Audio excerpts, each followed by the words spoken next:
this took place up in way northwest, way in the Northwoods. In Wisconsin. And my friend in Wisconsin. Yeah, way up north there. We have a family place over that way. And my friend and I had been, we picked a band play that was about an hour, maybe a little bit further away from where we lived.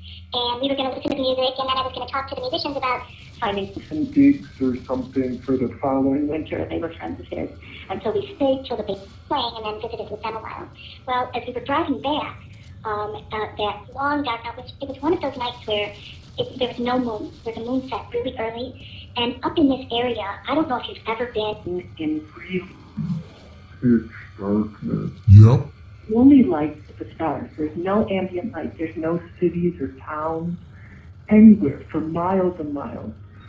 Where we were driving, and it was the only light was our headlights. And as we were driving along, nature started to call, and we needed a place to stop and use the restroom. Well, there is no place to stop to use the restroom. And we were thinking maybe there will be a all-night gas station or something, but there was nothing. My friend could have stopped and pulled over in the woods, but I walk with canes, and I was not able to do that. So I'm like, keep going, just drive fast.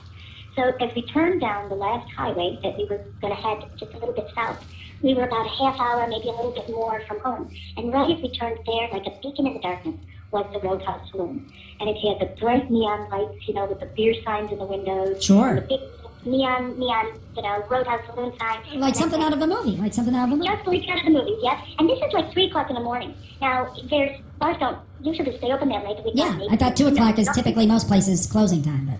That's right, but this was pretty late there closing time.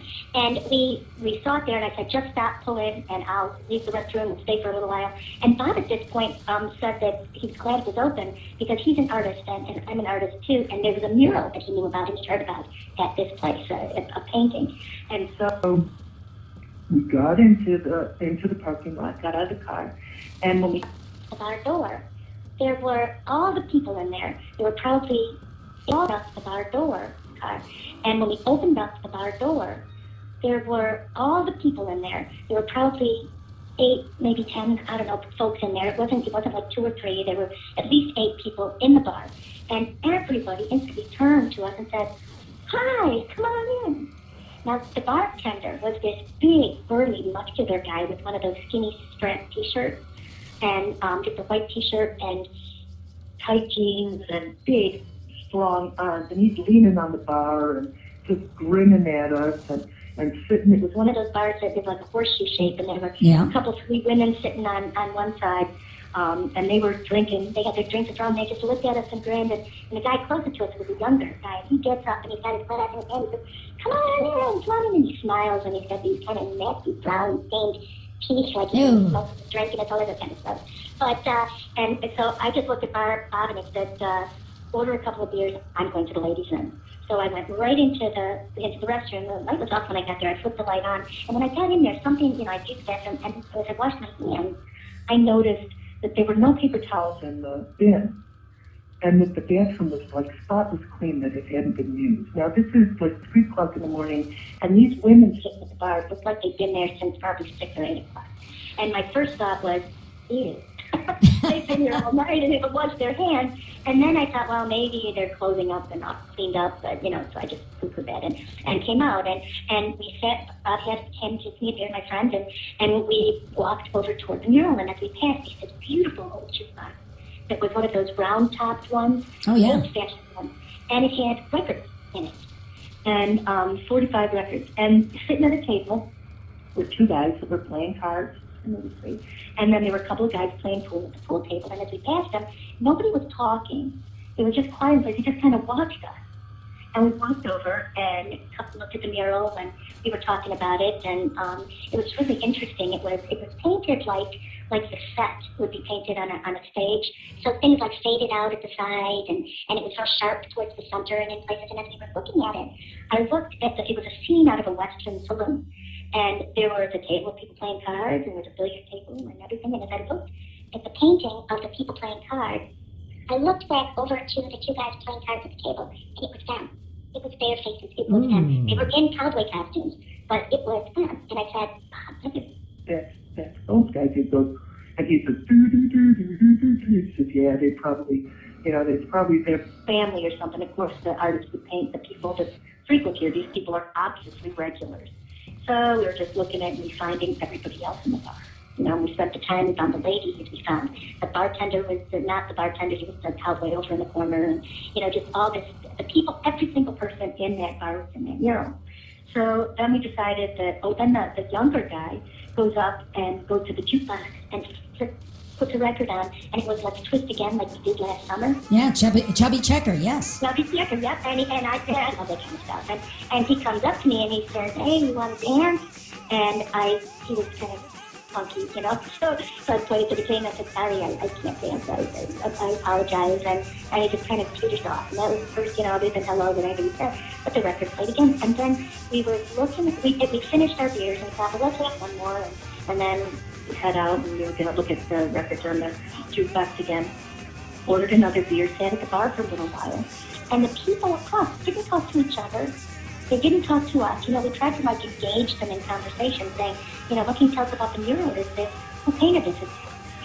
Are you guys in this mural? And they're just kind of smiling at us, nodding like they didn't speak English or something, or we were speaking a foreign language or something, but there's just like no response to our to them. Mm-hmm. So we thought, okay, well, whatever, you know, we're up north. And we took and she started asking, here, went back over to the mirror to look at it some more, to give herself something to do. And as we got there, as we were walking up, in the center of the mural were those old-fashioned swinging doors into the saloon, like in, you know, television, westerns.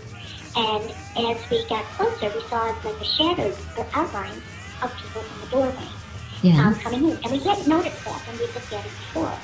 And it was just starting, it was like they were shadows, but it was like in gray, but there was some color starting to, like the artist had started to paint some color in to give the illusion of somebody coming toward inside. And as we got closer, I just grabbed a hold of God's arm and I said, and the two figures. Now, I told you I walked with a cane, and I was wearing a longer skirt and a suit.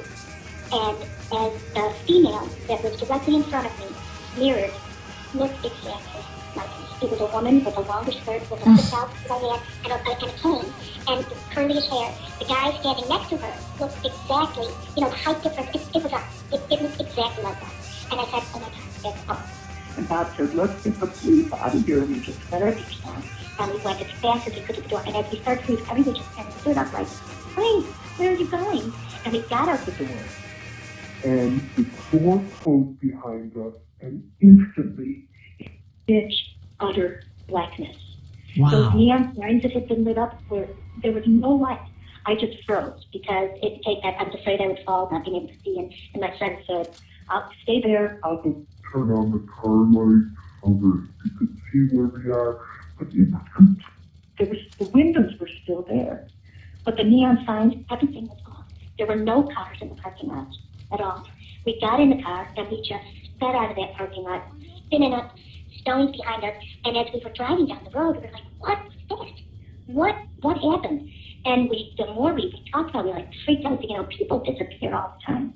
They would find our car in the parking lot, and we wonder what happened to us. You know, we'd be on America's, you know, most wanted or whatever, I don't know. So when we got back, my sisters and family, the next morning we told everybody the story. And they're like, yeah, right, you're right. But it was clear that we were freaked out. And well, I would think so, because I would have the feeling, geez, I would think it's one of those things where, you know, my feeling would be, if I would have stayed there, would I have somehow been captured and put into that panic? That's right, that's how we felt. We felt like if we had not noticed that color defining itself, you know, it started, we didn't notice it at first. There was a gray shadow of people in the doorway when we first looked. Because we were looking for everybody, and I think I would have noticed the shadow of a woman with a cane in the doorway. And I didn't notice it then, and it looked like there was color starting to grow in it, you know? And it's like it was an unfinished mural. I don't know, maybe they were trapped there, and I have no idea what happened. I have no idea what that could have been. But the next day, or a couple days later, after Tom and my sister and we took a field trip up there. Right. And went there, not late at night. We went there, but it was still open. And the mural was still there. And the same faces in the mural. And I went up, the bartender was this young woman. And I said, hey, where's the other bartender? And she said, what other bartender? And I said, the other night I was here, and there was a young guy, big, you know,